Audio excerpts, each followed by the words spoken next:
We're going to be chatting with Forrest Neal a little bit later. We kind of bumped into him through the John Anthony West telethon. We kind of crossed paths with him, and we're back and forth with some emails, and we ended up just eventually deciding to have him on the show. Great chat. Yeah, it turned out to be a great chat. Those are the ones that usually do. So, yeah, it's a good one. Another late night in the igloo. We got our buddy Felix here. As you all know, the King of Jingles is going to join us for a little bit and promo the Black Budget a little bit. And first, as always... Do you want to mention a little bit about... We'll get into it after I introduce you as Late Night Grambo. He's not going to get home till like 1 in the morning. Fuck. That's right. Yeah, but this was a great chat. I'd get you a blanket. You could sleep on the floor of the igloo. Yeah, no. That would save you like 2 hours. But now that you're married, you can't. No. You didn't come home last night? Sure, you slept at the igloo. Yeah, on the dirty floor. Oh, this was a great chat about guys' personal experience with meditation and medication. Medication leading to meditation and teaching meditation, and it was meditation fantastic. Replacing medication. Yeah, exactly. Yeah, it's awesome. Yeah, it's a great chat. Big thanks to Forrest for coming on. And of course, like I said, we do have Felix here. He's going to promo. We're doing our second trivia contest. We did the first one. Of course, there's a very few, less than 1% of you guys out there listening that know what that is. So we figured we'd have Felix on and try and pump that a little bit. Of course, to get a hold of that, you need to go over to grimerica.ca/support and sign up for a one-time donation or a monthly donation. And do that. You'll get access to the Black Budget feed. I think we just published like the 16th or 17th episode in there. And we're going to be recording the second game 2 of the trivia contest since we beat Cruising with Steak, and they haven't stopped bitching about it. So we decided we would make it best of 3. We're going to really spank them this time. Yeah. No more fucking around this time. We're just going to fucking hammer it down. No more taking it easy on these Yankees. And once fucking Michael finds a co-host, we'll challenge them as well. Yeah.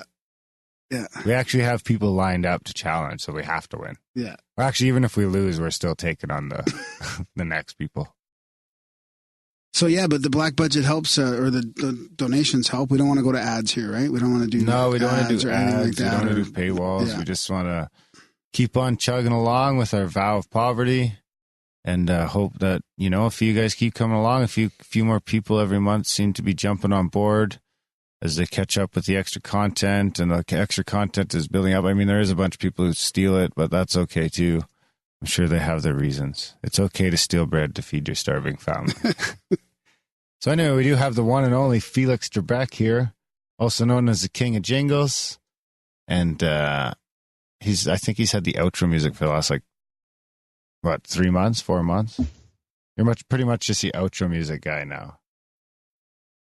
Which is easier because it makes us less likely to get in trouble down the road. I give you guys permission for the songs, right? That's right. I saved an email someplace. You got proof? I got proof.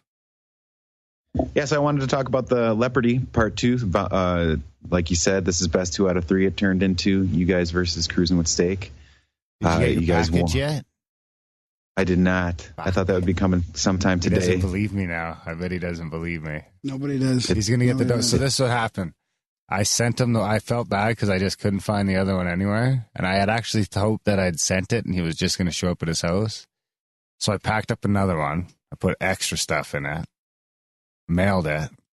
Next day I cleaned my truck. It's on the floor. So I just mailed it too. Did you put some belly button lint in there? Better. It's a surprise. Better?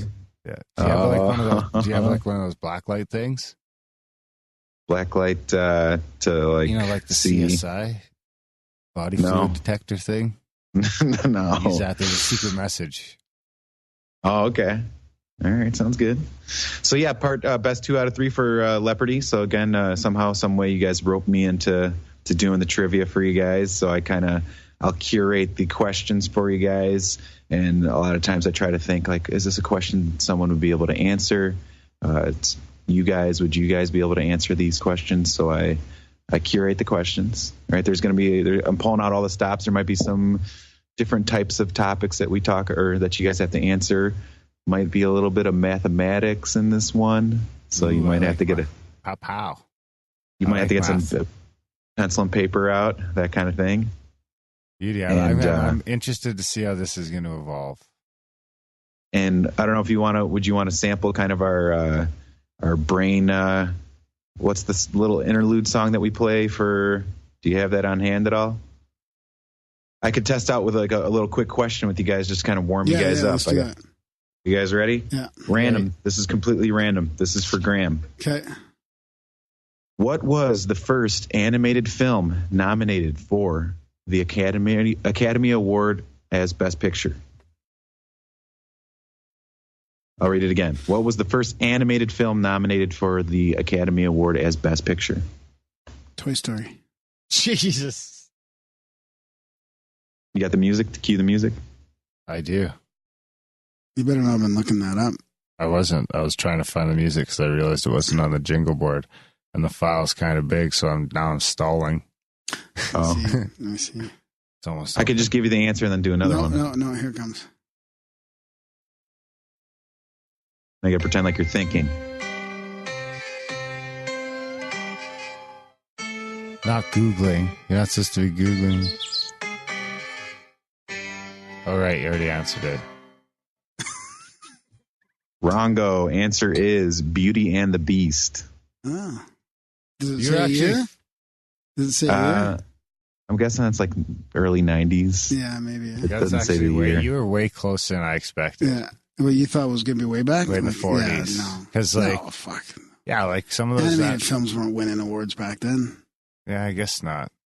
I don't. All right, here's a random one. Random one for Darren. This is too easy. I'm not going to do that one. No, pick another random one. For what sport is the Iroquois Cup awarded? Can I guess?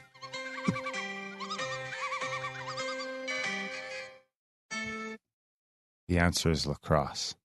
Oh, you got it. Nice.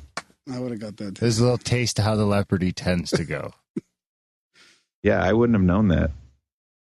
I knew. Well, I'm an Indian. I should know. Yeah. Well, we play a lot of lacrosse up here. We all growing up playing hockey and lacrosse. All right. Yeah.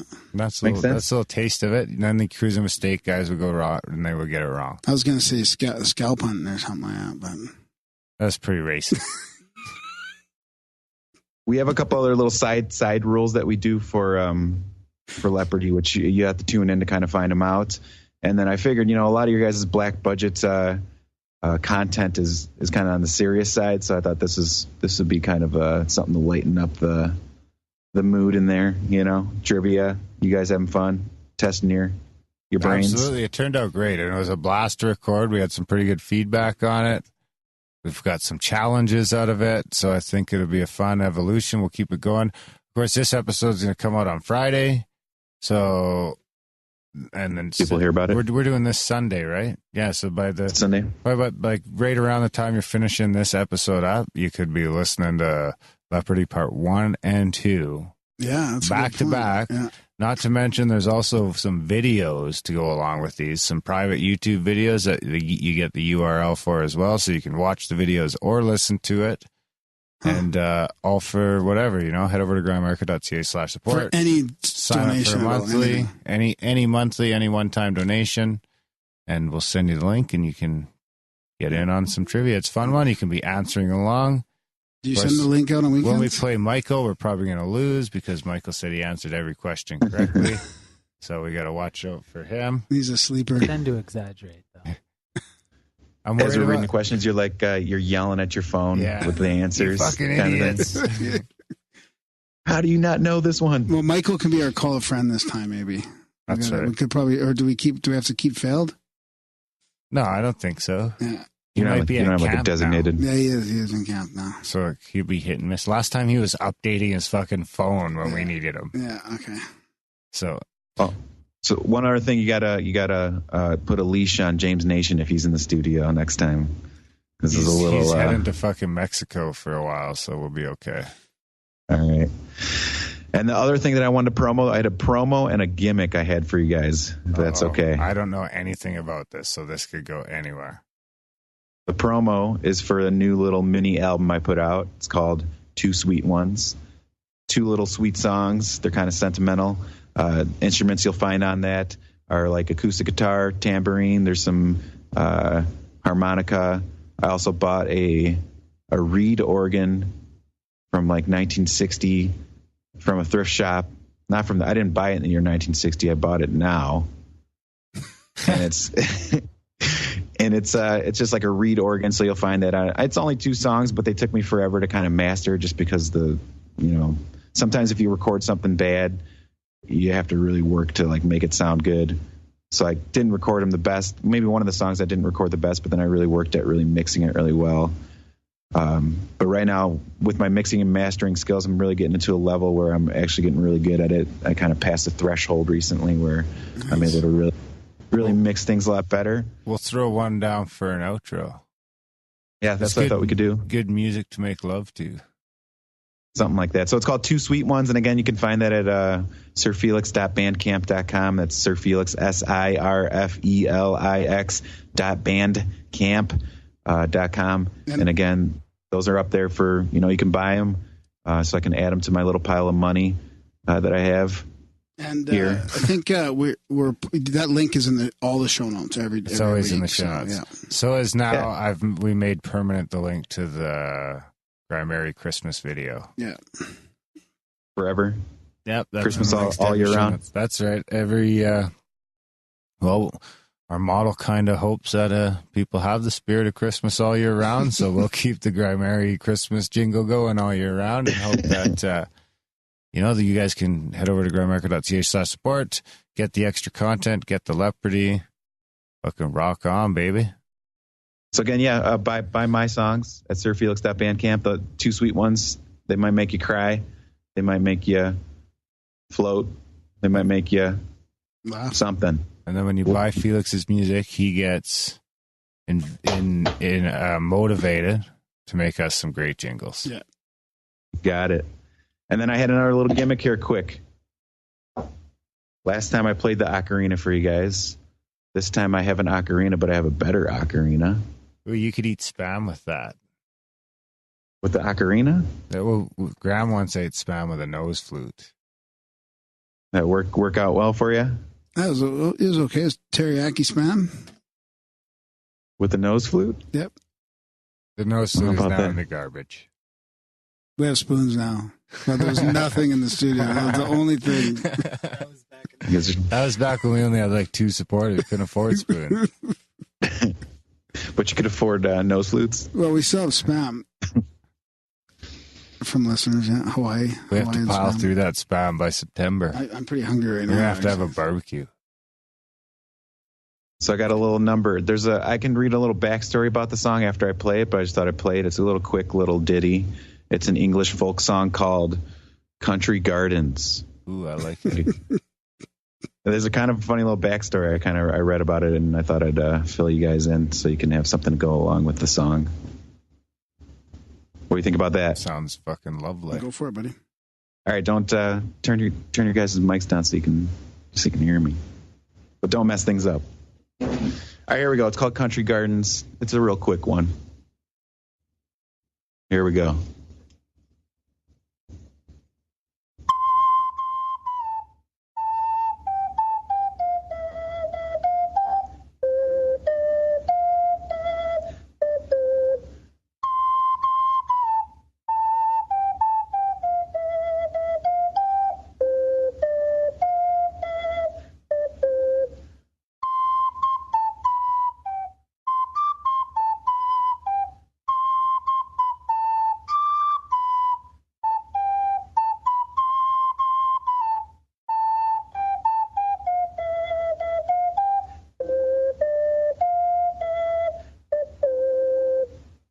Wow, very, very, turn up the mics, Dan. I hit the wrong jingle. I meant this one. Oh, you wake up the baby. You woke up the baby. Yeah. So it's a clay ocarina, so it's got a little bit of better sound to it. Yeah, it sounds good. I like it. Yeah, really nice. Thank you. On the first of the year, I played my plastic ocarina at a recital for some senior citizens. And what happens is that it's plastic, and the condensation builds up in it real easy. So you can't hit the high notes. Some of the notes you're not able to hit. Yeah. So I played for these senior citizens, and I couldn't hit any of the high notes, and so it would just like squeak because it was really warm in this room I played in.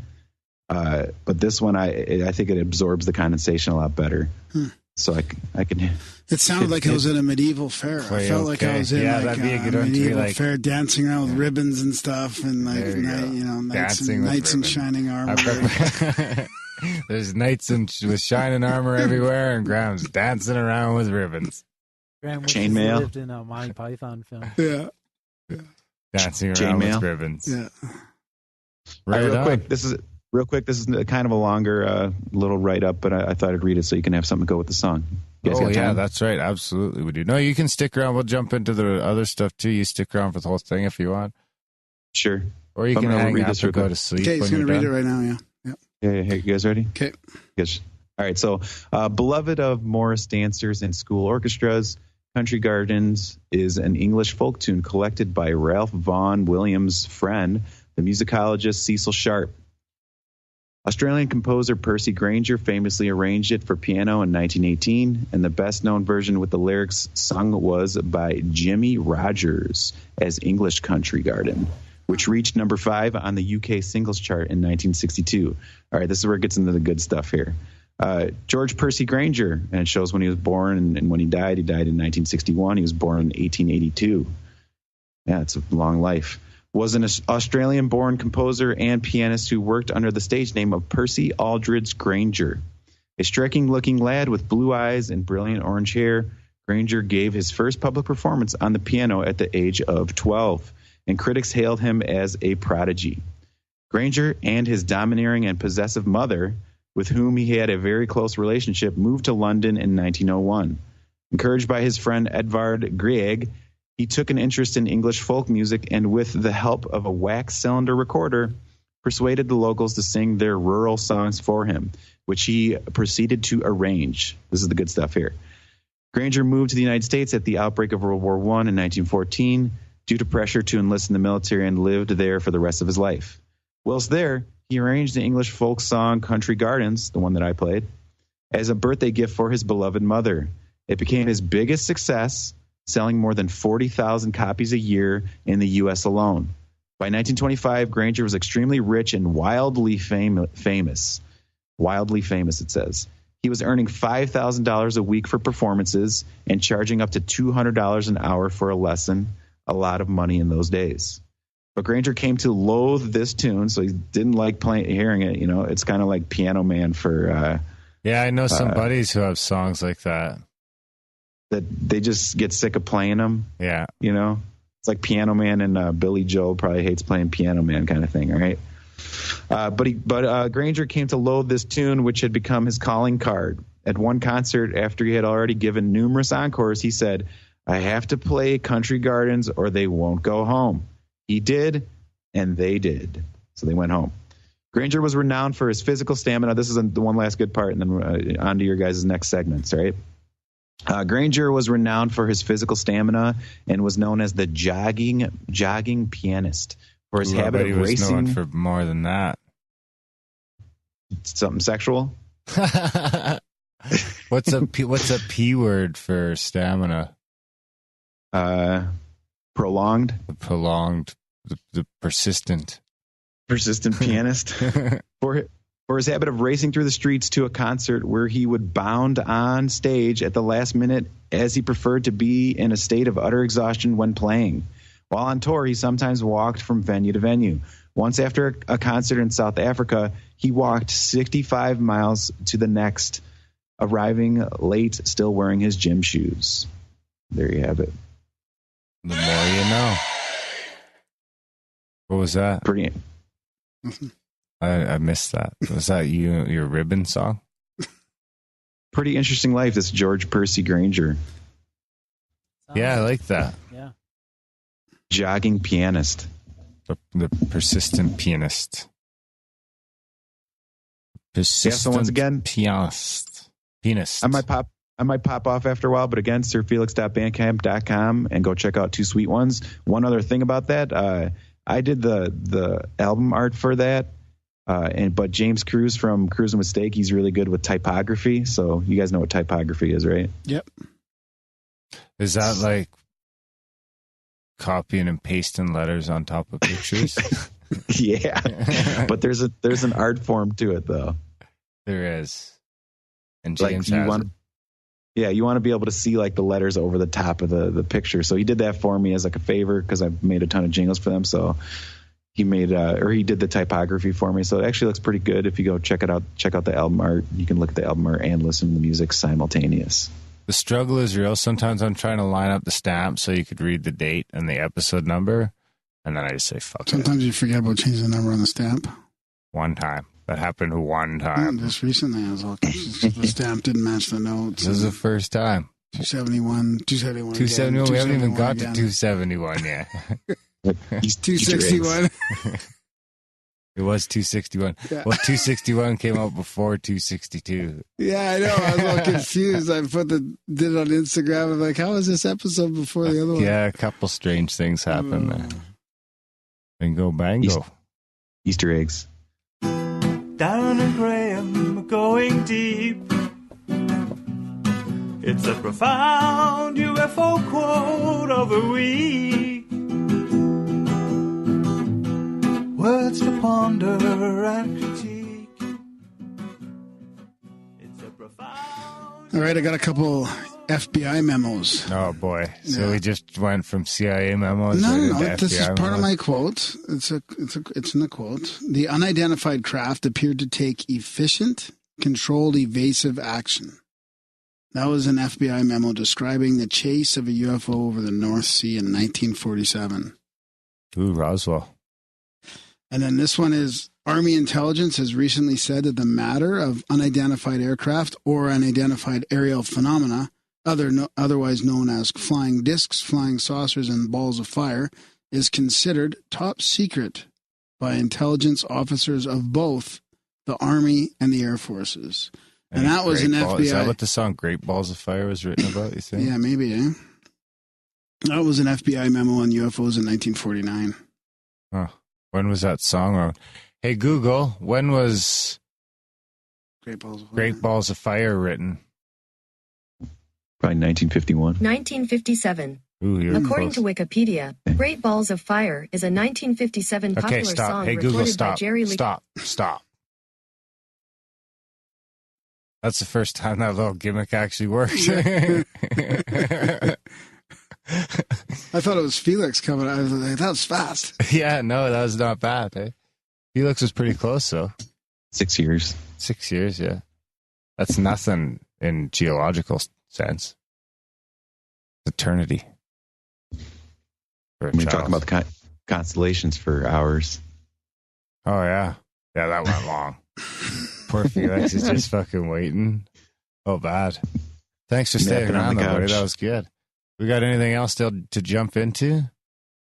I got a couple listener emails if you want. Do you want to just do one? We're going to keep this one a little bit shorter. It is fucking the middle of the night. Sure, here we go. This is just a sort of a spam-gram.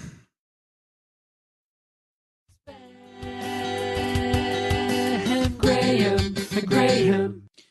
Hey guys, I've been listening for about 6 to 8 months now, and I'm hooked. I can't get enough. The banter, the discussion, the amazingly slight contrast between the two of you, all of it.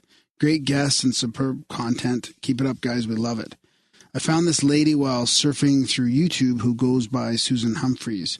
She sounds quite educated and up to date on the vaccines topic, and I've only gone through some of her stuff, but so far she seems legit, maybe worth a gander from you two. Once again, I want to thank you both for you and your work. You have a great approach to some very touchy subjects, and you don't go out on limbs too much without doing your homework. I haven't supported monetarily yet, but I try to spread the word to the people I'm around. Much love and thanks. That's from Leon in Loveland. Right on. Thanks, Leon from Loveland. I actually have Susan Humphrey's book. Yeah, good job. I think I tried to get her on the show, but she didn't answer. That happens sometimes. when you're trying to be taken seriously and someone contacts you with a logo that's a Moai smoking a joint, sometimes you just ignore it. But a lot of times you don't. At least 265 times and counting anyway. That's right. I will jump into this real quick before we sign off. We got a nice postcard, an Eclipse postcard in today. Nice. From Nikki the Dude. With a nice donation. Thanks, Nikki. Thanks, Nikki. He sends postcards every few months. It's awesome. Absolutely. Of course, Nikki won the iPad and the money bomb at one time. Yeah. Yeah. When we were making even less money than we make, but then that was before we were paying the bills. For sure. We were paying like 25% of the bills, and then we give half the money away, so then we were only paying like 12% of the bills. Yeah. Now we and you pay guys thought all the bills. You thought he was a girl. Yeah, almost. And we thought he was a girl. Yeah, that's the whole. That was the whole thing. Is we went into the whole thing, recording the intro, thinking he's a girl, and then a dude answers. We're like, "Is Nikki there?" This is Nikki. Anyway, here it goes. Darren and Graham, I hope this finds all well. 2018 Grimerican meetup is a thing. I remember Randall saying y'all have a stone circle. Summer solstice meetup there? I've been a fan from the first listen, but y'all really hitting a great stride. Keep on talking. Your humble Grimerican, Nikki B. Nice. Thanks. Thanks, Nikki. Always nice to get something in the P.O. box. Yep, it is. We will be getting a rocket soon. I can't wait. That's all Synchro on rocket. Grimerica.ca. Volunteer meditation coach at the Meditation Center of Alabama. He's been collaborating with professionals in the medical community, doing lectures at universities, and he's written a couple books, and he's really sort of tying this whole thing together, the benefits of meditation. I wanted to actually read the book title, The Power of Meditation, Zen Guide to Relieving Stress and Living a Peaceful Life. I feel like this is a really important topic, and it's always good to talk about it. No matter how much I learn about it, I can't really articulate the benefits of meditation. So it'd be good to hear some more of this. Welcome to the show. Thanks again so much, guys. I greatly appreciate it, and I'm very much looking forward to presenting some pretty cool information to you guys. Yeah, well, that's cool. We decided to do video, and we'll have a chat with you first, and we'll ask a few questions, and then we can get into your presentation. So, Darren, what do you want to start off with here? A little bit of background on the meditation, how we got into meditation, stuff like that? Yeah, that sounds like a pretty good spot. All righty. All right. So I got into meditation. It's a bit of a story, but I'm going to make it a little speedy for you guys. I was diagnosed with ADHD when I was 7 and at 17, and I was prescribed a lot of medications to allow me to focus and relax while I'm in class instead of being like a hyperactive kid. So throughout my life, I have been, taking these ADHD medications. I've been taking, the most popular ones like Adderall and Vyvanse and, any ones that you can name. I guarantee I've tried it. And I've taken, the highest dosages. And at one point in time, I was actually prescribed the strongest ADHD medication, and I was prescribed to take it 3 times a day. Is this back in the 90s, would you say, or? Yes. Well, I just turned 23. So I was first prescribed, I guess it would be like early 2000 maybe, okay. 2001. But again, like I said, I was diagnosed again at 17. So this is sort of, this is sort of happening, now. It's something that a lot of people are dealing with right now.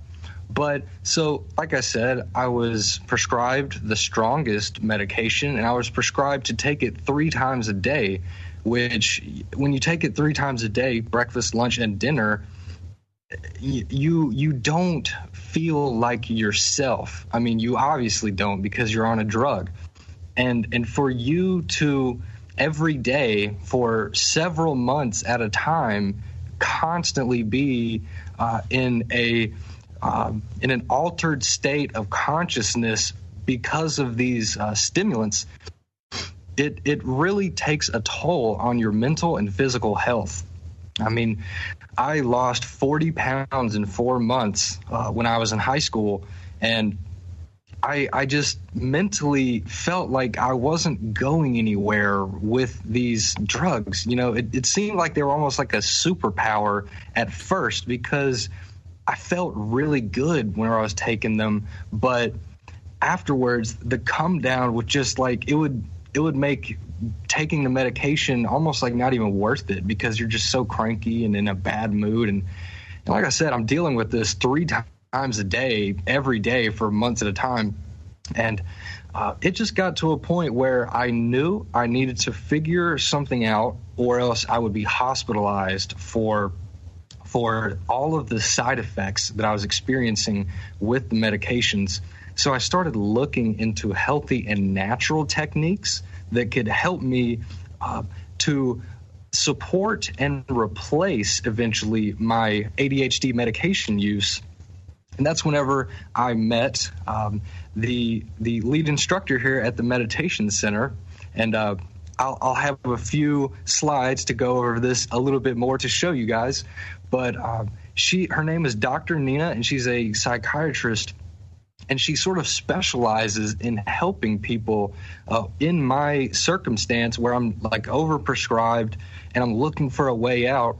And she taught me meditation, and she taught me it in a way that allowed me to use it like a tool, just like someone would use the prescription drug to help them, you know, get out of whatever state of mind that they're in, or to help them focus. She taught me how to use it in a way that I could at any moment decide how I wanted to feel and what I choose to focus on. And it's just an unbelievably powerful exercise with so many practical uses, even in the modern world. You know, besides spiritual practice, there's so many more applications that it can be used for, and I hope to explore some of those different applications in the presentation that I'll give you guys. Nice. Does that also talk? Do you also talk about the different types of meditation in that presentation? For the most part, I give at the very end. I give a technique that I've personally used, and that I have helped other people with. I'm the lead volunteer coordinator at the meditation center, so I'm the person who introduces new people to meditation, and so I'll go over the practice that I use, and it's pretty general. It's not specific, because meditation, there's no one technique for everybody. Everybody's different. So what do you do? You know, I can. What do you do to the person that's kind of brand new and maybe a little like hyperactive? Not hyperactive phically so much, are but you hyperactive? Or are you trying to talk about yourself? But mentally, like if Darren walked into the room, what would you do? All right. Well, these are great questions. You know, because you're essentially asking me to help somebody who is in my situation, because I was that guy who you're talking about. And there's a great sort of routine that we follow at the meditation center, where we like to do a few exercises or a few stretches before meditation. And so usually we'll do something like yoga or qigong or something, you know, simple, just for a few minutes, maybe 5 or 10, because what you will often discover when you're trying to relax is that there's something going on with your body that's preventing you from relaxing. Mm-hmm. Like there's a pain in your hip, or your jaw feels tense, or something along those lines. So having a relaxed body is the beginning of having a relaxed mind. So I would first begin by doing a few exercises with the person, and then I would go over a really cool facial massage technique that I use. I actually have special tools that I use to perform this facial massage, and it's not necessary to have the tools. You can use your hands to do it, but having a facial massage before meditation is another just great way to just calmly and relaxingly move into a restful state of mind. Oh, that's kind of like having a hot shower. Because whenever I have a shower, I'll sit there and just let the hot water I have a spot on the back of my neck, and then I'll go right in my face and just. And it reminds me of the Monroe Yes, Institute, yeah. like the Monroe Institute, all those famous meditation CDs and the Hemi-Sync and all that. They'd really get you to do that body. I can't remember what it's called, the 10 plus, or and they've been doing this for decades, where they get you to relax your body to that level 10 or whatever, and then your mind is set for relaxation. Yes, it's really it's something that I do for every meditation. And one thing about it is that once you have practiced meditation enough, you can sort of skip the exercises, but especially for a beginner, I would say that's definitely something that someone must do in order to give yourself the best chance of having a relaxing experience. Go ahead and just do some stretches and then, move into the meditation. The reason I asked about the different types of meditation is because I've been trying different ones recently, and I participate in a recovery group that uses Buddhist mindfulness techniques and stuff like that. And I find that, there's all these different ones, but my go-to seems to be back to just the traditional Buddhist mindfulness, watching your thoughts like clouds through the sky and that type of thing. And I wondered if you found that, is that one of the types that you think is more powerful, or is there other things? Because I hear all these other spiritual teachers talking about ways to incorporate breathing and building up your chi and getting your chi flowing and all this stuff. So that's kind of why I was asking about that, because I'm trying all these different ones to try and figure out what works for me and my girlfriend as well. Oh, absolutely. Something very interesting. I actually went on a meditation retreat for 2 weeks this last summer, and I was taught by a monk named Venerable Nicholas, and this is for the Dhammakaya tradition of Buddhism. And he has a PhD, but one of the very interesting things that he did was that he sort of gave us a personality test that was based on Myers-Briggs. And from the personality test, he was able to individually, for each person, give them a meditation technique, such as focusing on breathing versus focusing on a mantra versus focusing on just simply observing what's going on around you. And it's different for everybody. So, and I'm going to talk a little about him in this presentation, but, I really think that there are meditation techniques such as Vipassana, and that one's a pretty popular one that, people talk about. But, for beginners, I was told by Venerable Nicholas, and I agree with it, that Vipassana is a high-level meditation that it's sort of difficult for a beginner to pick up. But what we like to do is just make it as simple as possible and just relax as much as you can. Just focus on relaxing. And then the meditation part comes in when you notice that you're no longer relaxing and that your mind has wandered off into different places. Maybe you are, thinking about something that somebody said to you and it just hurt your feelings, or, maybe there's a big project that you have to do in the future and it's just causing you a lot of anxiety. We just like to simplify the whole meditative process and just let that stuff go. But when you notice that your mind has wandered off and you've started to think about those things, the noticing part actually is an opportunity where you can make a new decision and begin returning back to your relaxation practice. So that is in a nutshell what we try to do. Just strengthen the ability to notice or to focus your attention so that you're aware when you're no longer focusing on what your original practice was, which in this case it would be meditation. That's awesome. I like that idea, because when I'm in there at the beginning of meditation, I'm trying to relax. I think I'm relaxing, and I'm really not, because you can always go deeper. I swear you can always go, like, just let everything go, breathe into it, this softer, deeper. There's a joke in there, but I'll leave it on the table. Yeah. No, it really is weird. You think you're relaxing, but you can always get more relaxed. Or for me, anyways. Absolutely. No, maybe absolutely. That'll be like my New Year's resolution is I'll try it out. Well, I'm eager to start to take a look at this presentation. Okay, good. Let's do it. All right, very good. So we'll probably lose sight of you because we're gonna have to watch your screen. So too bad, because you're a handsome fella. So wave goodbye. We'll pop back on with see you later, guys. With a bit more Forrest before we say goodbye. So that maybe I'll change this screen up a little bit too. Bear with me, guys. My YouTube skills are slowly getting better, but they're not quite there yet. So we have the option of a full screen presentation, or we could let's do this one here. We'll do the little igloo oval on the bottom. Okay. All right. Let me know whenever you are ready to begin. I think, we're ready to rock. Ready, James? All right. Okay, so this is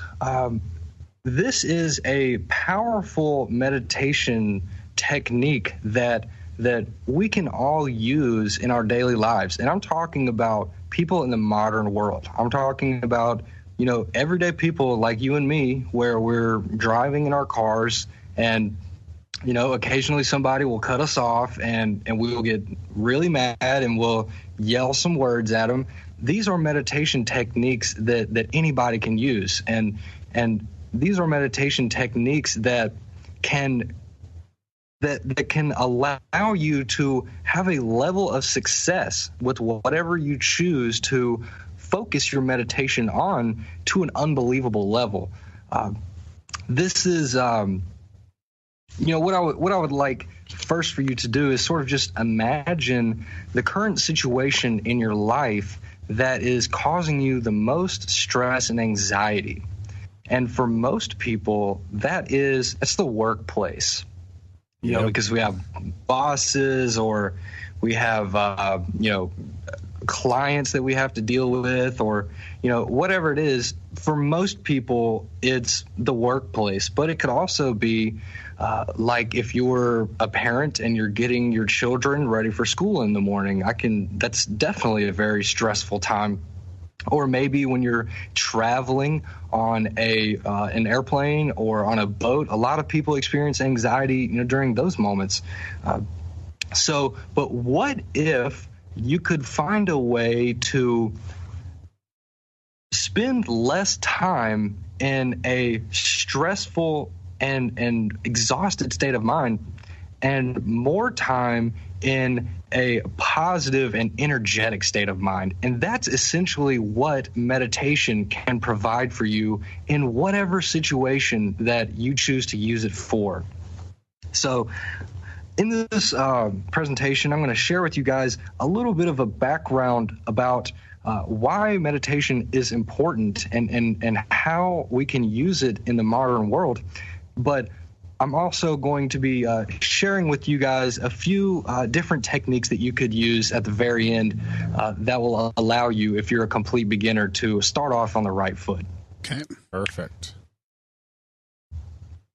All right. So this is just a survey that was taken in 2011 by the United Nations Office on Drugs and Crime, and they surveyed that the United States contains 5% of the world's population, but that we consume 75% of the world's prescription drugs. Wow. That's an unbelievably staggering number. And this was in 2011, and it has most definitely increased by then. There's many more surveys that were taken, but I just wanted to go ahead and show you guys this one. But I was one of those people, who was taking the prescription drugs, and I don't necessarily blame myself for being one of those people that, takes prescription drugs because, I didn't know what else to do, I mean, at age 7, I didn't really have a choice. I mean, my mom just took me to a doctor because my teacher said that I was a hyper kid. And my mom, just listened to the doctor and have been taking medication, basically since then. But there are, so many people who are like that, and meditation is something that can very much help those people. People are experiencing a lot of anxiety, like maybe in class. And there's a big movement right now of college students and high school students who are taking ADHD medications or other, the smart drugs or, whatever it is. And I think that there's a much better way. I know there's a much better way because I've personally experienced what it's like to be, this guy on the screen where he's getting an F and he's trying to figure out what he's supposed to do to solve the problem. And, there might even be several people in the class who also are taking, the ADHD meds, and they're telling him, this is what I do, and it's pretty helpful to me. And I'm in no way saying that the ADHD meds don't work. I'm not saying that at all. They do work. But they almost work too well in a way that you begin to become mindless as to like the effects they're giving. Yeah, it's like they shut off, So to some extent, it's almost like they shut off being a kid. I know a couple kids that are on them, and it's just kind of, I knew them before and I knew them after, and it's like, sure, it's like eventually they get numb. They listen now and all that, and they're doing better in school, but they're missing something at the same time. 100%. And something that I've never heard anybody say this before, but I think that it's almost poetic the way that it worked out. But in the movie The Matrix, there's a scene where Morpheus is giving Neo the decision: you can choose the red pill or the blue pill. And the red pill takes you down the rabbit hole, and the blue pill makes you just forget about everything and go back to the frustrated way of living. And the funny thing is that the most popular ADHD meds are blue pills. So it's almost like, is Viagra a blue pill too? Yeah, it is. Yeah. Yeah, I'm definitely not saying that that the directors of the movie in any way created that purposefully. I mean, I don't know, but I always thought that was a funny connection because it makes so much sense. I mean, they go so well together. The idea of just forgetting everything and going back to the rustle and bustle way of living. Versus, exploring new routes and maybe not being able to go back to the old way of living and the old way of thinking.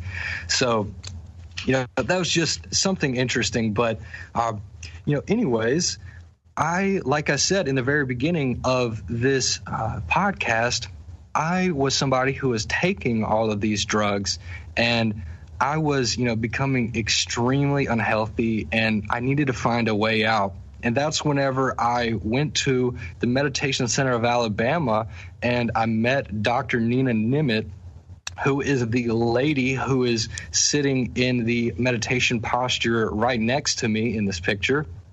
And this is me whenever I had shorter hair, so not sure if you'll be able to recognize very well, but that is me.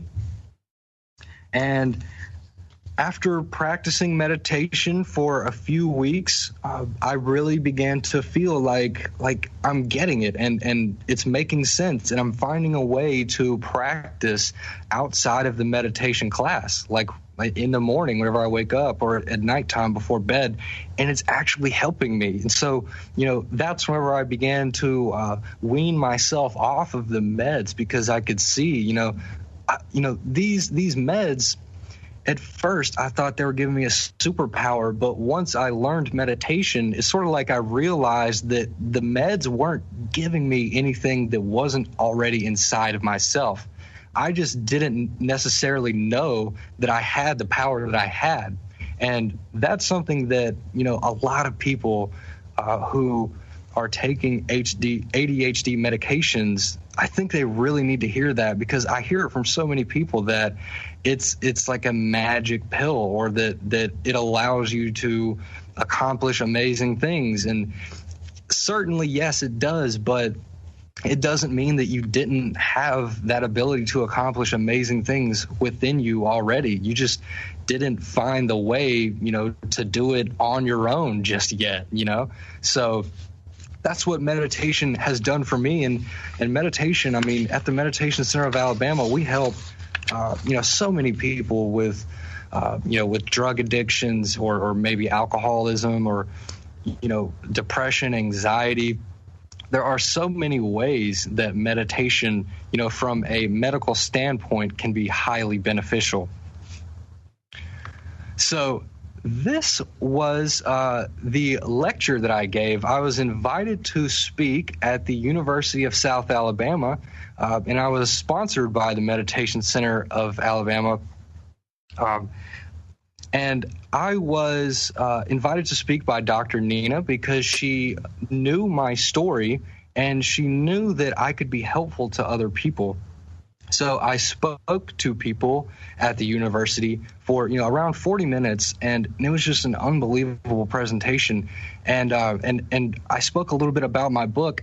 This is actually The Power of Meditation: Beginner's Techniques for Higher Levels of Energy, Focus, and Creativity. This is the second version of my book. It actually just came out a few weeks ago. I had just completed the second edition, and so I need to update it back on my website. But I believe if you go on Amazon, which is where you would find it, that it will be the updated version with lots of extra information inside of it. Is that the only place to get the book? I know we've had some authors direct our listeners away from Amazon because they get better margins through their personal website or things like that. As of right now, Amazon is the only way. And, eventually down the road, I'm going to, be able to get it on my website at forrestneal.com. But it's just at this moment, I have so much stuff that I have going on that it's really hard to focus on that. And really, I should pay somebody to do that. But, for right now, Amazon's totally fine. I'm really, I don't want to sound like I'm taking a higher perspective or anything like that. But, the money to me right now isn't really like what I'm focused on. I'm really focused on just sending this information to as many people as possible, however I can do that. And I wrote the book, and that's one way that we can do it. But, many people like podcasts and documentaries and visual and audio stuff. So, that's why I like doing stuff like this, where, I can sort of give people a lot of the info that's in the book, but, maybe in a different way that they prefer listening to it. So this photo, if you see on the screen, is her name is Kana, and she is a news reporter for a very large television broadcasting network in Thailand. And I was interviewed by her because she had watched my lecture, and she asked me all sorts of questions, about my experiences and how I've, benefited from meditation, because where she's from in Thailand, meditation, it's sort of like, brushing your teeth, it's like, of course you do it.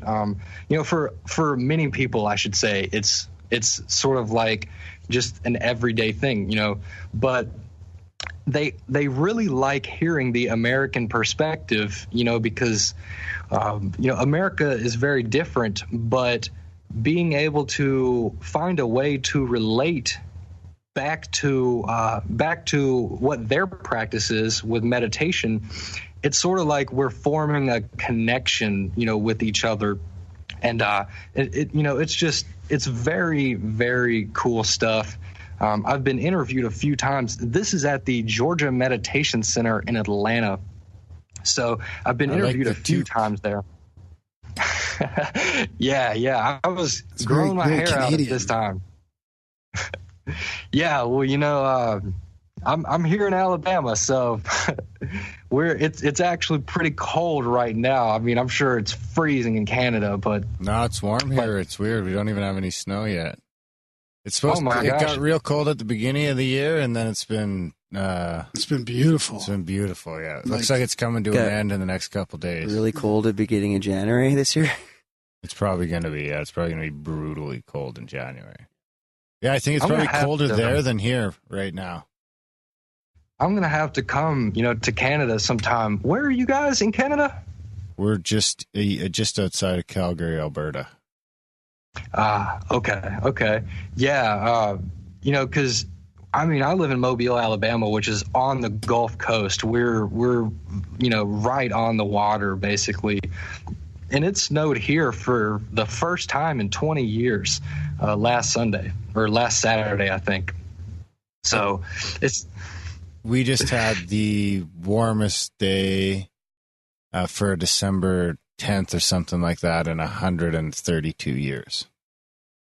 Oh my gosh. Yeah, which makes you think it's global warming, but I wonder if they were saying that 132 years ago. Who knows? They were, because they knew it was an ice age like 11,000 years ago. Probably back if they were celebrating it. Yeah. Yeah, it's probably got something to do with the Earth's tilt, or something to do with Graham and Randall's work. I'm sure it's got something to do with them. Yeah, I'm trying to say Graham's calves. Yeah, Graham's calves are blocking out the sun. No, that'd be making it colder. All right, let's change the subject. So do you get any? Did you go through any scientific studies and stuff like that in the book for the book? Actually, in my presentation, which you can watch on my website, my lecture, if you go to forrestneal.com/lectures, you can scroll to the bottom one and you can watch my lecture that I gave. And I did speak about a few studies. There's a study at Harvard that has, basically concluded that meditation actually changes the way that your brain is structured and the way that it functions.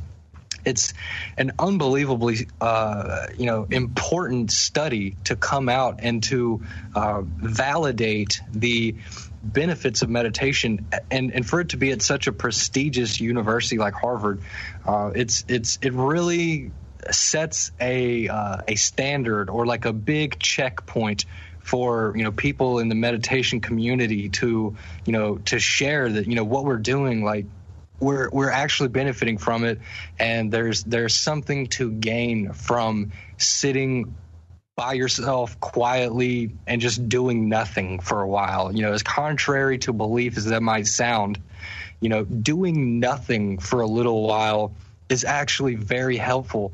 And like I said, through Harvard, there have been studies showing that it changes the way that your brain is wired and how it functions, on a day-to-day basis. And, there's also a guy, I can't remember his name. He was a monk.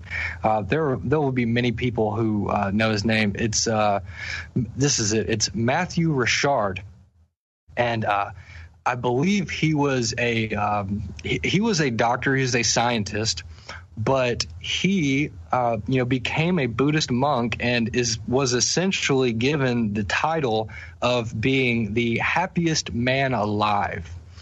And how they came to this idea was that they were measuring his brain waves. I believe it was through an fMRI, or it might have been just through an EEG. But he was able to control the part of his brain that stimulates feelings of peace, relaxation, and happiness in a way that science has never seen before. So he was given the title of the world's happiest man. And, you can totally research stuff on that. That's very cool stuff. That sounds like a pretty good title to have. Sometimes I feel like the world's happiest man. I have moments. Yeah. Yes, we all do. For those moments, we are certainly. But so very recently, I gave a meditation workshop where Dr. Nina and I collaborated.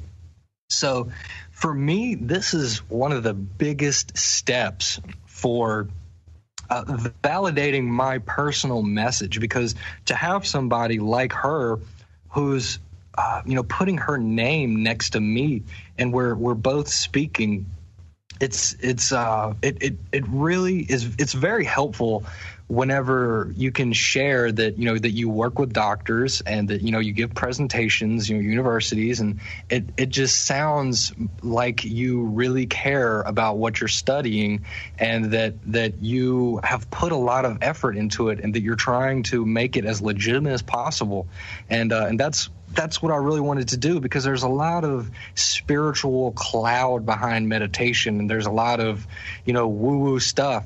But I really needed to collaborate with someone who is a medical professional so that I could show people that you don't have to necessarily do the spiritual practice of meditation to benefit from it in a huge way.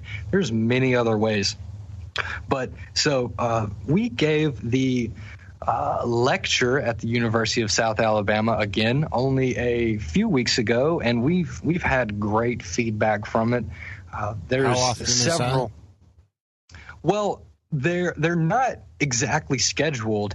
Dr. Nina is actually in Thailand right now, and she's on like a 3-week meditation retreat to gain some more training for when she comes back.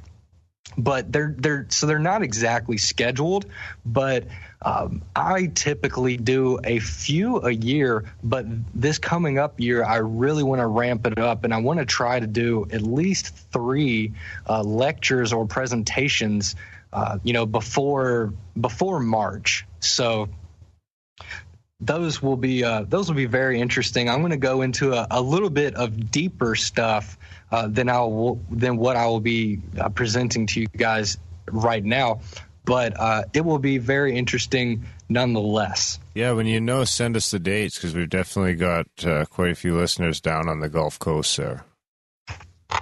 That's excellent. Okay, so actually, before you go ahead out, I was going to say, that's like my main hang up is like I'll sit on the couch and watch an episode of Planet Earth for the 50th fucking time while I'm playing on my computer, doing something that, is semi-important, but probably not really that important, messing around with something, Grimerica, or killing time, probably, because I'm too stubborn to go to bed until 11 o'clock. It's like my bedtime, which is probably later than it should be, but yeah, whatever. But for some reason, I just feel like just taking that time to go and do nothing is wasting it. You know what? I was just going to ask him, kind of like there is a point when you start doing that, you will crave it. You'll crave that. It's not like I always crave it, but I've had moments where I just crave that quiet, do nothing time. No. When you have the opportunity to do it, you'll crave it. So I was going to ask, Forrest if he noticed that when he started meditating, like craving that experience of just being quiet and still. With nothing going on. And then also I wanted to ask you before you get in this presentation, well, actually I shouldn't distract you too much, but we talk about it in our group. There's a drop after 20 minutes. So they call it the drop, where you kind of sink into a deeper state. And it usually happens between 18 and 22 minutes. Have you guys noticed that as well? I've never gotten anywhere near that. Unless I would smoking say- giant joints counts. Hey, that anything that you need to do. No, but yeah, I think that it's different for everybody. If you are experienced in meditation, then honestly, that drop that you're talking about, it's almost like it's instantaneous if you are experienced. Okay, So yeah. the moment that you begin meditating, if you are somebody who's been doing it, regularly, it's sort of like just opening and going next door, versus going down the street and, going to some destination. It's just right there.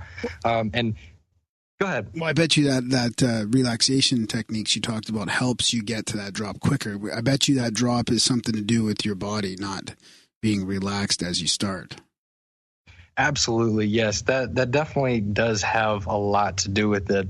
But, as far as like the whole 20 minutes goes, I mean, I would agree with that. I would say that, for the most part, that, during like a guided meditation, 20 minutes is usually the time when the person who's doing the guided meditation will sort of stop talking, and that there will be like a silence.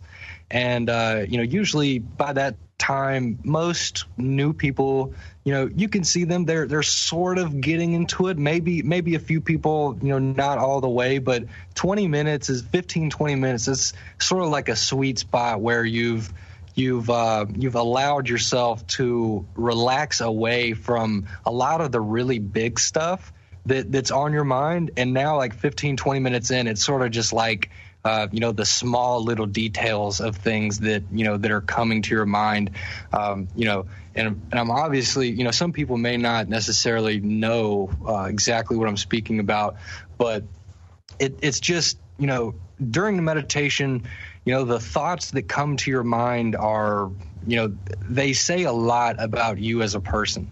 And typically, the first thoughts that you have whenever you're trying to relax are the thoughts that are most preventing you from relaxing. And then when you get past those thoughts, there are, small little details like, oh, I wish I, did this and said this to this person and, a long time ago. And, it's just small stuff, but it's easy to let go of those small things. So, but to answer your question about craving that calm and relaxation, there's it still happens. Like there's times when I'll go outside and there will be no clouds in the sky and the sun will be out, and I will just be feeling the rays from the sun. And I have to stop whatever I'm doing and face towards the sun and close my eyes and just take a few deep breaths. And it just feels amazing. So I definitely still have those cravings, and that's, you're going to have those, for the rest of your life, because that's sort of like the most enjoyable state to be in, just that very calm and happy and confident, relaxed Blissful state of mind. Yeah. Yes. Yeah, I love it. Okay, let's get through your get that presentation going there. What is meditation? Yeah, absolutely. So meditation is like doing a bicep curl for your brain. Yes. So this is a great way to, that I've used to share information with with personal trainers and, people who understand working out. It's very relatable in terms of meditation. So the exercise is, like doing a bicep curl, lifting the weight up and down, back and forth. It's sort of like we are allowing our thoughts to come as they will, and while they are coming, we are, performing our relaxing practice. But once we notice that the thoughts have sort of, taken over, that's sort of like when your arm is completely outstretched and it's time again to pull the weight backwards. So that's whenever you notice, okay, well, I'm not relaxing anymore, so I need to pull this attention back to myself and relax again and perform the relaxation technique. All right. And these are a few people who, highly advocate meditation. I mean, these are some of the most well-known people in the world, like Steve Jobs. Let's see how many I can name. Oh, all right. Steve Jobs, Russell Brand, Will Smith, Oprah Winfrey, Graham. One of the Beatles? Paul McCartney. Is there a Paul McCartney in there? Phone a friend. Graham, you got one? Yes, Paul McCartney. Who's a basketball player? Is that LeBron James? Yes, and that is him meditating in the middle of the NBA Finals that he actually won. I was gonna if I got that wrong, oof, there would have been problems. Yes, I don't know who is Quincy Jones. Quincy Jones. No. Who's the lady? Is that not Quincy Jones? That's Giselle. That's the most popular, most widely successful Victoria's Secret model that's ever lived. That's Tom Brady's wife. That's right. And who's the guy with the sharp suit and the bow tie? That is Russell Simmons, and he is a very widely successful entrepreneur. He's created so many brands, like Fat Farms. I don't know if you've heard of that before, but that's a pretty widely successful brand. And he's just a business magnet, and he's made lots of money. And also the man right above him, who's wearing like the denim shirt, that is Ray Dalio, who has led the hedge fund in charge of the most amount of money in the whole world. So, and he actually says that without meditation, his success would not have been possible. And that's what a lot of these people are saying, and these are only a few people. There are so many people that are coming out and saying like meditation is something like it's actually pretty cool. And we can benefit from it. And a lot of them are saying like, I wouldn't be the success that I am without it. And it's just like how I was saying, LeBron, there's the picture of him and he's meditating right there, just eyes closed, taking deep breaths while he's sitting during a timeout. I remember watching this on TV. He was, this was like 50 seconds left in the game, and I think they were down or something. It was very close. But he, returned to his meditative practice, and they actually, as far as I can remember, I'm pretty confident that he actually did end up winning that game. But I know that overall they did end up winning those finals whenever, in this series where he's seen meditating. There's lots of, other professional athletes, who advocate for it. So, you know what? You know who used to do it all the time is the little short player like you, the hockey player, Martin St. Louis. Oh, yeah? He used to always, I remember because that bastard He's beat still us. quite a bit taller than me, probably. He beat us in the finals. Oh, did he? And he would go out when everyone else 2004. was doing their warm-ups. He goes out and meditates. Oh, wow, that's cool. Yeah. Yeah. Nice. Well, I like how people aren't afraid to do it anymore. Like, there's no stigma around it. It's not looked down upon anymore. It's acknowledged and accepted that that's a legitimate way to get into the zone or whatever you're doing. Yeah, I'd say it is now where yoga was 20 years ago. 20 years ago. 20 years ago. 20 years ago, I didn't know what the fuck yoga was. You're just finding out about meditation, so it's about 20. That's about right. Oh, stop it. It's actually a great point that you brought up about yoga, because meditation, technically, the half lotus position is a yoga position. It's actually just one that you would stay in for much, much longer. Do you have to be in that position? Is that a prerequisite? No, you can sit in a chair. I've sat in a chair and meditated before several times. I mean, if you have issues with your legs or your hips or whatever, Flexibility sitting in your chair. General. Yeah. Yeah. Well, and of course, if none of that works, you could also try the sensory deprivation chambers, which I've tried, and they're unbelievable too. Like I'm going to speak more about them, in my next presentation, that I was telling you guys about. It's just like the next level, So, but what I was saying about the yoga stuff is that yoga is meditation. The half lotus position is a yoga position. And this slide that I have on the screen is the Pareto principle. And it's sort of like I know that one. Yeah. Yeah, so it's like, what are the small amount of tasks that I can do that give me the most results? Or like, what's the most important thing for me to do that if I just did that, I really wouldn't have to worry about much else. I wouldn't have to worry about the small details.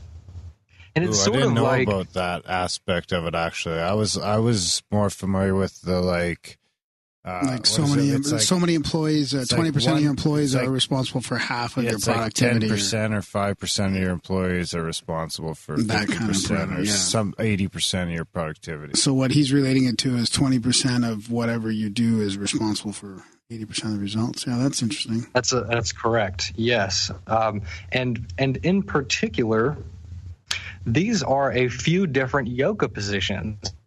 You have legs on the wall, downward facing dog, the mountain, child's pose, and the lotus, just like I was talking about. I could do three of those. Comfortably. Yeah. Yeah. So these are all different yoga positions that are meant to handle stress. But if you notice, the one that's in the middle is the meditation position. It's the lotus position. It is the 20%. That one position is the greatest thing that you could do to put yourself in a posture where you are in a relaxed state of mind. So that sitting in a chair. Yeah. So sitting in a chair, that's it's helpful, but the main difference is blood flow. When you're in the lotus position, your legs are laying on top of one another in a way where blood can flow freely from your brain, through your body to your toes and back without being constricted. So it's the best way for you to just feel the relaxing flow of energy moving up and down your body, simply by not having to be distracted by your leg falling asleep, or there might be a pain in your lower back or something like that. The lotus position is absolutely by far the position, if you can do it, the one that will give you the greatest chance of having a relaxing experience. But if you have to sit in a chair, that's totally acceptable. Just try to keep your legs at a 90-degree angle. Don't stretch them out forward or put them under your kneecaps, like towards the bottom of the chair. Just try to put them straight down from where your knees are extended out from the chair. Okay, good to know. I should just really work on my flexibility. All right, so these are just a few. It's really whatever works for you, man. But so these are just some of the benefits, and I'll just go over these very quickly. This meditation can help you to reduce pain and enhance your body's immune system, which I don't know if you guys know who Wim Hof is, but he's done some unbelievable things through meditation to increase his body's immune system. He's been able to fight off viruses that were administered to him through, by researchers. And he was able to fight them off, these viruses, by using meditation techniques. So that's, it's very interesting, and I would highly recommend that you look that guy up. He's a great inspiration for what I do. Didn't he climb Everest in his shorts or something too? Yes, yeah, yes, and he's ran marathons in the desert with no water, and I mean, the list just goes on and on for what this guy's accomplished. You should try and do that, girl. So just a few more of these benefits. It reduces your stress, increases your energy, and provides a sense of calm, peace, and balance. And a really big one, it increases blood flow and slows the heart rate, and it helps reverse heart disease. So these are benefits that you can experience, medically, just through meditation. This is not talking about how you will be more creative or more focused, or whatever else that you would like to attribute your practice towards. These are the benefits that you will gain just by learning to practice this, on top of whatever you choose to use it for. What about, is there any longevity studies that you live longer or anything like that? Whenever it comes to meditation, I have to say that would be a study that, I'm not aware of a study that really validates that, because I think if that study came out, that would be like an unbelievably huge finding to come out with. But I mean, it's sort of believed within the community, and within people who practice it throughout their whole lives, that it extends the amount of life that that you're going to have. And of course, accidents are going to happen, and we never know when things, it's just going to be the end. But I would say that most certainly it limits the amount of things that could kill you. So in that way, yes. But as far as an official study, that remains to be seen. But I would almost certainly, believe that it does.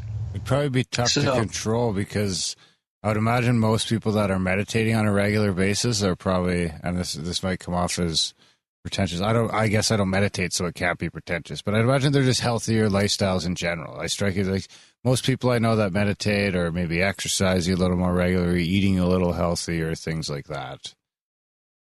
Yeah, I mean, it's different for everyone. It's sort of like you're giving yourself the attention that you're giving yourself a level of attention that just through your day-to-day stuff you wouldn't be able to have. So you begin to notice more about how you feel whenever you're eating certain foods. Like, you might feel tired, or you might feel like crap after you eat a donut or a whole box of them. Or, for like me, after I started meditating, to be quite honest, my drinking has gone down a lot, because I drink like maybe one beer or maybe half a beer. And I don't know how, I get a headache, and I don't necessarily enjoy it, as much as I did. And that's just me, I mean, everyone else, might be different, but basically I've just formed a very low tolerance for noticing whenever, things are changing inside of me. So I would agree, typically people are living healthier lifestyles because you just give yourself a lot more attention to how you're feeling, Yeah, exactly. You're more cognizant of, probably your regrets after a night of hard drinking. Not only that, but you just feel better naturally, and you don't want to go back to that space where you're fucked up unnaturally. Or that's the way I feel anyways. Yeah, absolutely. That's a great point. That's a great point to make. It's something that you just learn over time. But so after practicing meditation, for a while, I really became interested in how I could, apply it in my daily life. And so if you look at the two people standing on the right side of me, it's a lady and an older gentleman, and that is Dr. Kent and Dr. Kay Welsh. And they are retired psychologists who lead a meditation class at the meditation center. But their class is a little more advanced.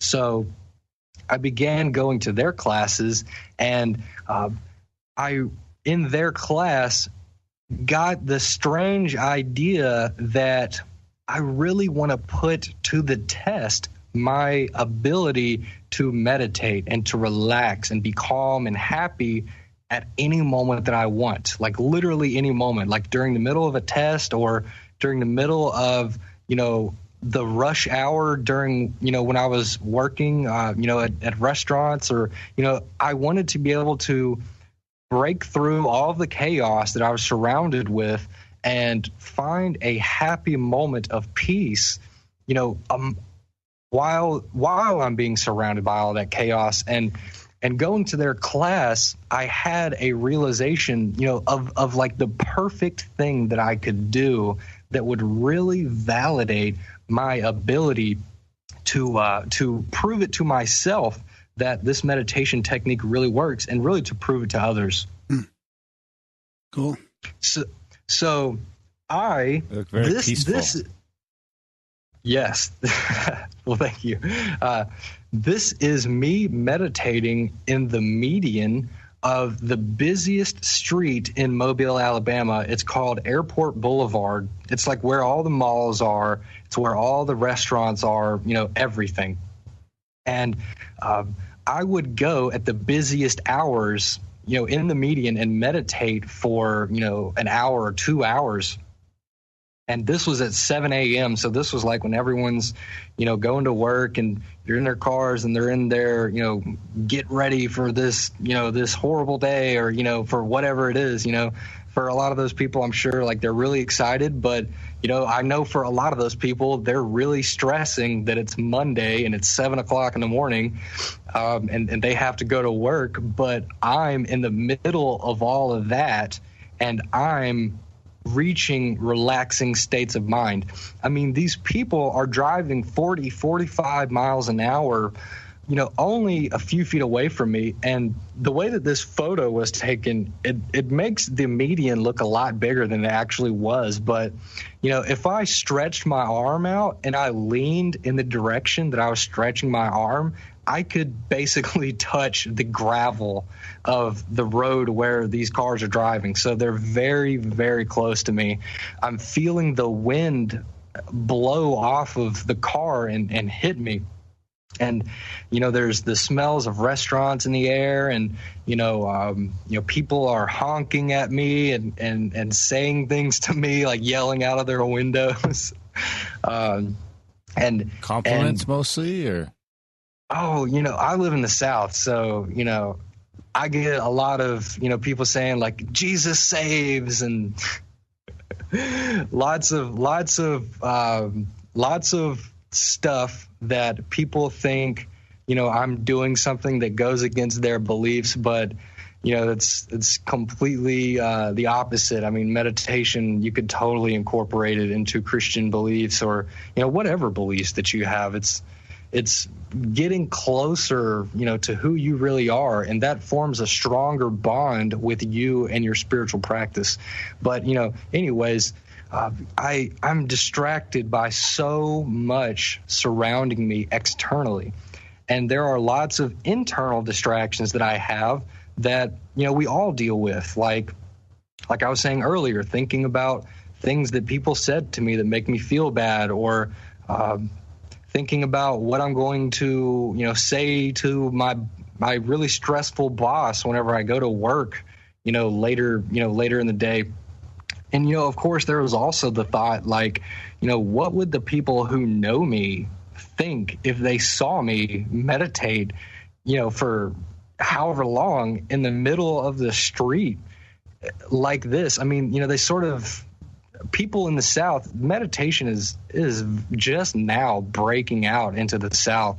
So this is very new. I mean, so there's a lot of people that I had to worry about, like, who were going to say things to me like, I saw you, sitting in the middle of the street, like, you look like an idiot. What are you doing? You know what I mean? Like I almost thought the same way too. Like, whenever the idea came to my mind, I was thinking, like, why is it that meditating in the middle of the street is the answer? And it's almost like whenever I first sat down, I was like, well, I don't know what's going to happen, but whatever's going to happen is going to happen. And I ended up, the first time that I did it, having one of the most unbelievable experiences that I could ever describe to you guys. Through meditation, it was unbelievably powerful. Once I got through all the anxiety of being where I was, it's almost like I was swimming in an ocean. Everything was just it was just all together, and there are service roads that lead to these main roads where you see people driving in the direction backwards and then driving in the direction forwards. There are service roads that lead to these main roads, and I relaxed so well, and I was at peace, and I could notice the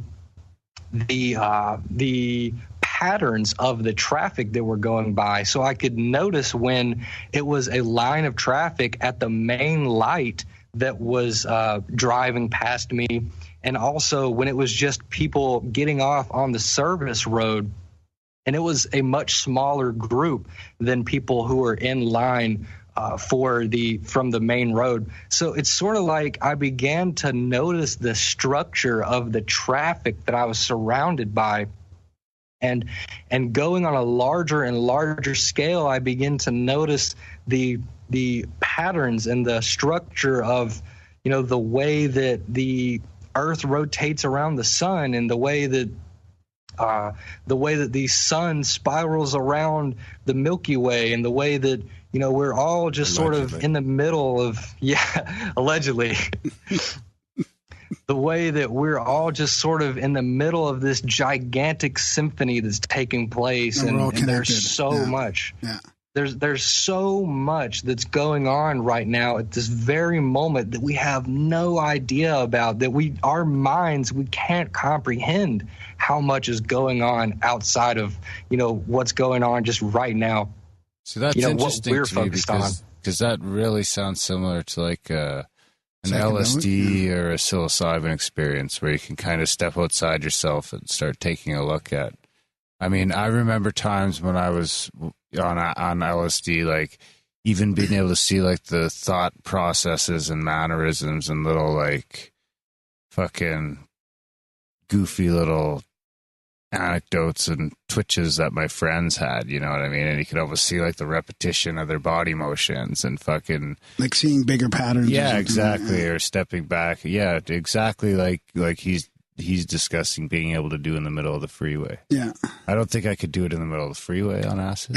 Well, I couldn't do it at all because my acid days are behind me. Well, and imagine the effect you had on other people just seeing you and seeing how relaxed you are in the middle of that chaos, and maybe you affected people to just try relax themselves. I mean, maybe a bunch of people took a deep breath that day, and that's all it takes to bring a little bit more awareness to their situation. You know, if you can just sit there peacefully in the middle of all that, then maybe that triggered a bunch of other people to do the same. Yeah, absolutely. There were many people. I've done this several times where I'll meditate in the middle of the street for hours at a time, and there will be lots of people who, the meditation center is very close to where I'm meditating in this picture.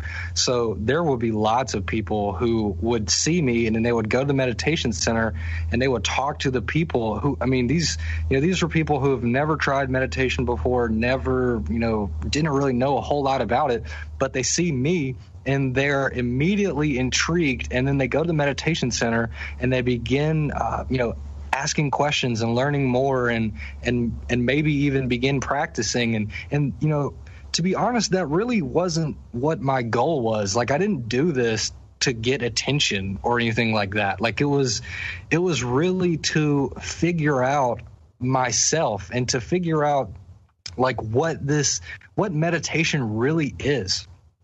And you know, just like how you were describing, you know, with you know, the LSD experiences, it's almost exactly like that. And a lot of you know, I would say that meditation, LSD is like taking an elevator up to, you know, the highest level, like, you know, to the orbit of the earth, and you're having this great perspective of everything that's going on around you.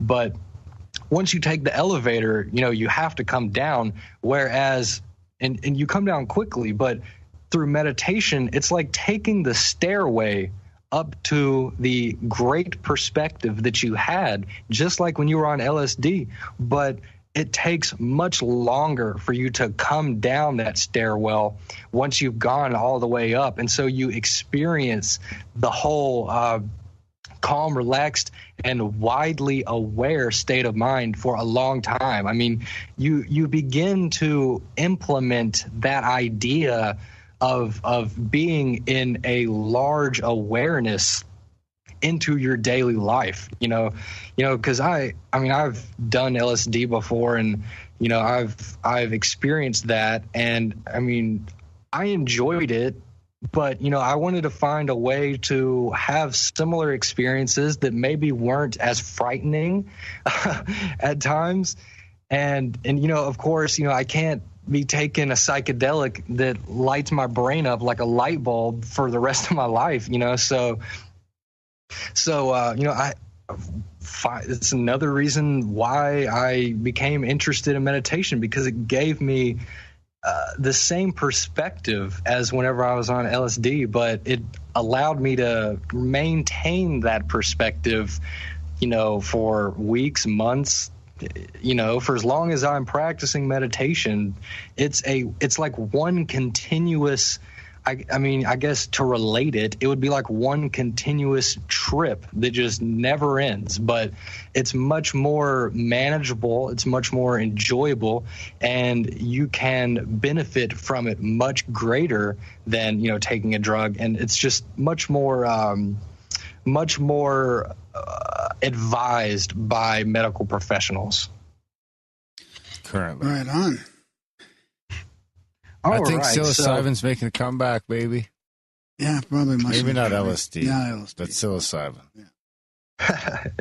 Yeah, absolutely. You know, I'm definitely not somebody who wants to shut down the effectiveness of psychedelics, because they have opened up a world to me that would not have been possible without them. But there is certainly a way that you can have a very similar experience without the whole anxiety of the experience, you know, while you're tripping. So I began meditating a lot in the middle of the street, and I wanted to find a way to show other people that this actually works, and that it's not just me fooling myself, and that there's actually something going on in my brain that is different from whenever I'm just in a normal wake state of mind where we're just like having a conversation. You know, I was able to measure my brain waves while I was meditating in the middle of the street. And I was able to do it with a product called the Muse Meditation Brain Sensing Headband. And it's essentially a mobile EEG machine that, like I said, allows you to measure your brain waves.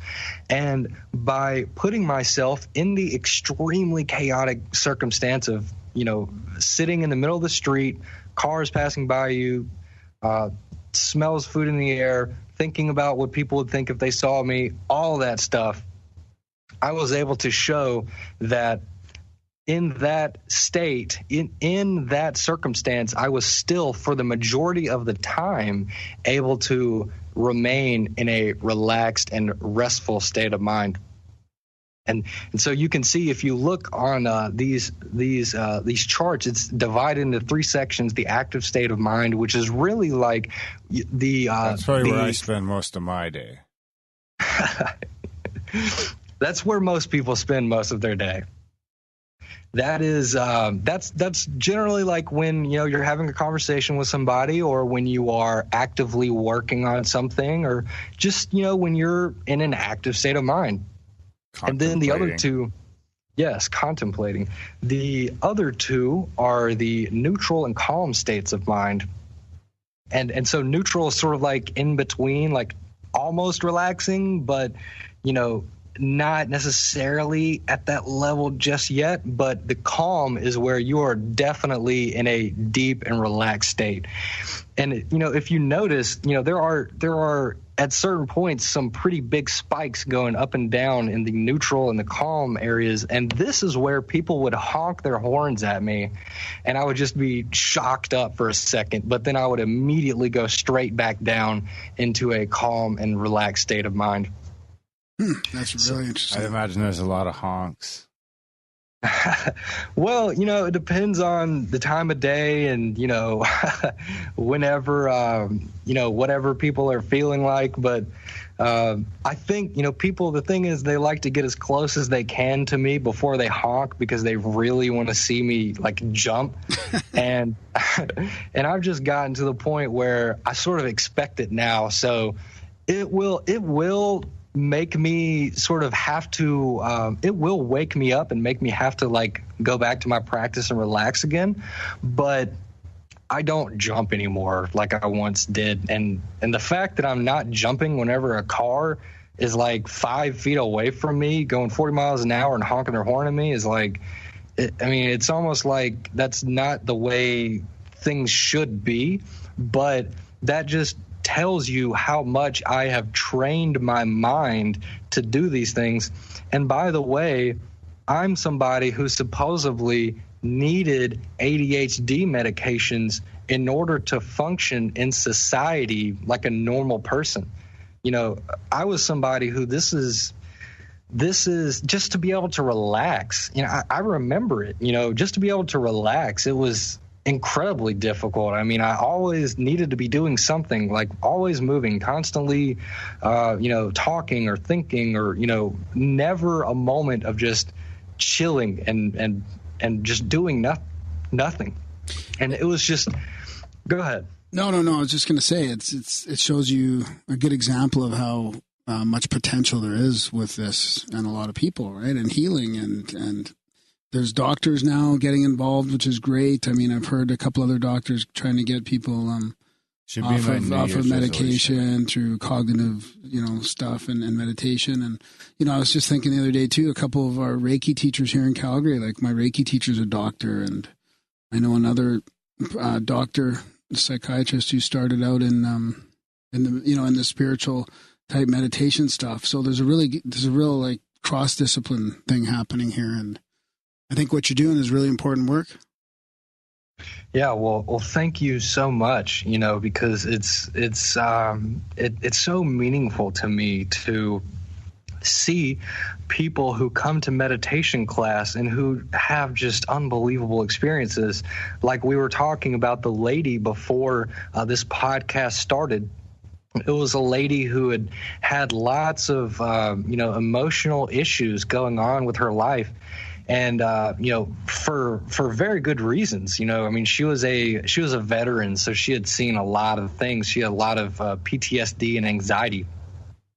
But she had never come to the meditation center. This was her first time, and this was earlier today. This was like right before this podcast started. So she comes to the meditation class, begins meditating, and towards the end of the meditation, where we're coming back to the aware state of mind, where our eyes are open and we're stretching and we're beginning to stand up, I can hear her whimpering and crying, and I'm thinking like, what's going on? Something really big must be happening. And so she walks up, stands up and walks out of the room, I thought, like, I mean, did we do something wrong? Or, I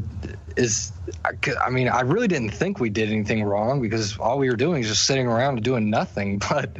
But I was very interested. I was going to go speak with her after the meditation, but she ended up coming back before the meditation ended. And afterwards, she got everybody in the room's attention, and she just thanked every single person in the room who she really didn't even know. And she thanked them, and she let them know how much of a great experience that she had. And she's got tears rolling down her eyes while she's giving this speech to people. And to help people like that, and to help people who are in a situation it's very similar to mine. It's just unbelievably meaningful work, and I'm so just thankful, for what I do. I want to do this for my life, so I greatly appreciate your kind words. It definitely seems like you found your calling and you're passionate about it. So I'm hoping some of our southern listeners will come and check out one of your seminars. And we'll have to have you back on again, and we can do this again down the road and keep in touch. And unfortunately, we are just about out of time.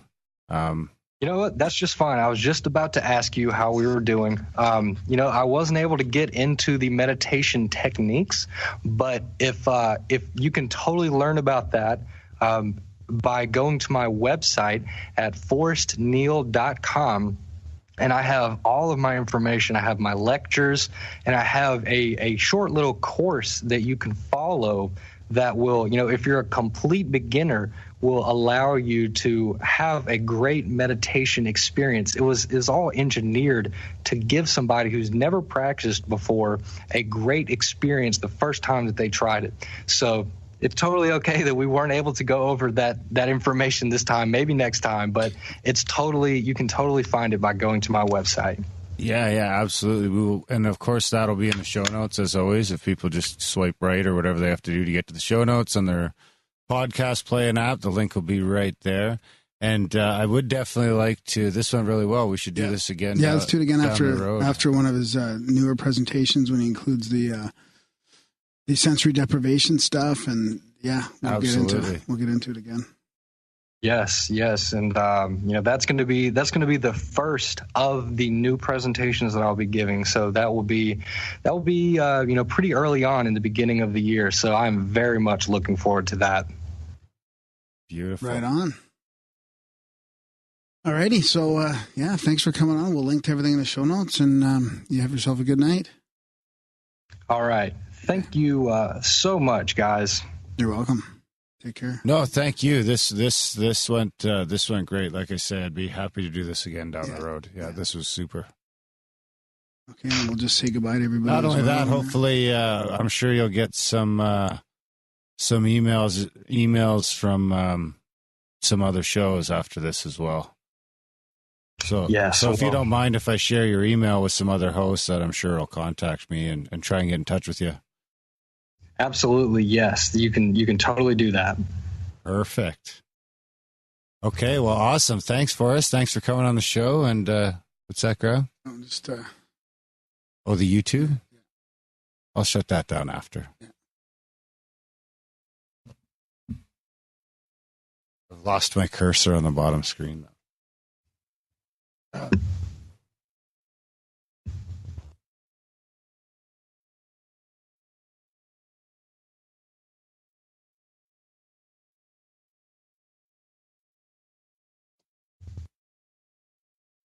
Sorry, I had to get on my phone a little bit this time, too. There was a gas leak at home, so I had to deal with that a little bit. Is everyone okay? Yeah, everyone's okay. Right on. So big thanks to Forrest for coming on the show. He's another one of the guests that were a listener that we just randomly stumbled upon because of the John Anthony West fundraiser.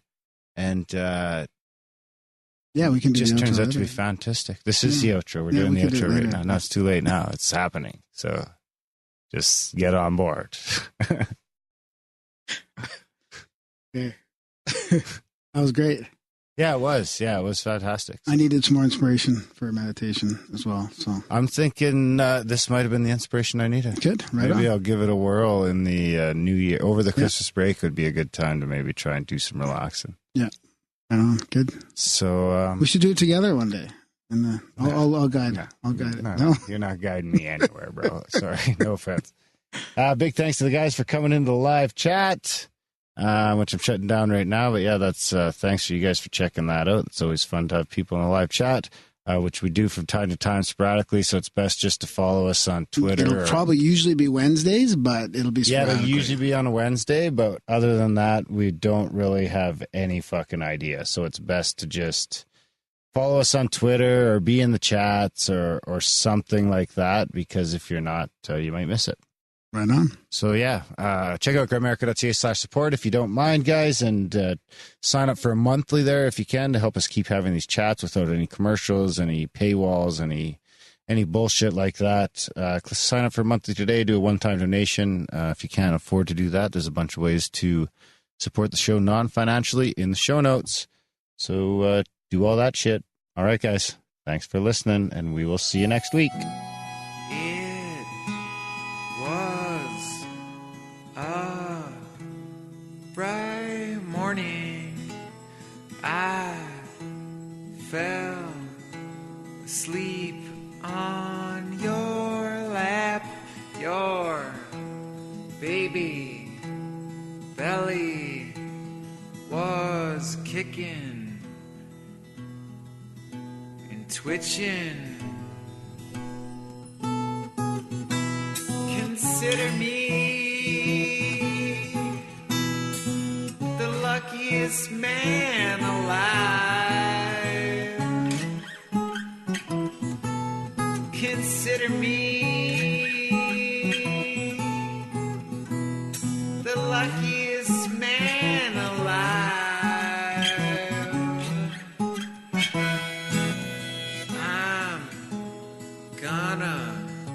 Send out a prayer for our baby, also the downtrodden, those who feel like they've hit the bottom. God, please let their lives blossom and bloom. Give me a good sign. Don't make a liar out of me. When I say it'll all be fine, it's a divine prophecy for all man to see.